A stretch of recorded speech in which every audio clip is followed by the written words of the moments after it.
ফিতরা দেওয়ার সঠিক সময় কখন? ঈদের নামাজের পর দিলে কি তা সাধারণ দান হিসেবে গণ্য হবে নাকি ফিতরা হিসেবে আদায় হবে? ফিতরা দেওয়ার সময় হলো মূলত ঈদের চাঁদ দেখা যাওয়ার পর থেকে নিয়ে ঈদের নামাজ পর্যন্ত। ঈদের নামাজের আগে, ঈদের চাঁদ ওঠার পরে, এই সময়টা মূলত ফিতরা দানের সময়। এই সময় যেহেতু রাতের বেলা, গরিবকে খুঁজে দেওয়াটা যদি কারোর জন্য কষ্টকর হয় তাহলে সে 1-2 দিন 3 দিন আগেও দিতে পারে সবল আমাদের মতে। আর ফোকাহায়ে আহনাফের মতে রমজানের শুরু থেকেই দেওয়া যাবে। অন্যান্য ওলামা ইকরাম হাম্বলি ফকিদের মতে একেবারে শেষের দিকে, ঈদের 2-3 দিন আগে দেওয়া যাবে।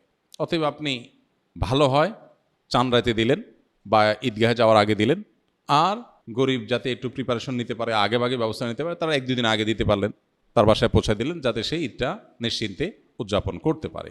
আর যদি কেউ ঈদের পরে আদায় করে, তো হাদিসের ভাষ্য হলো ফাহিয়া সাদাকাতুম মিনাস সাদাকাত।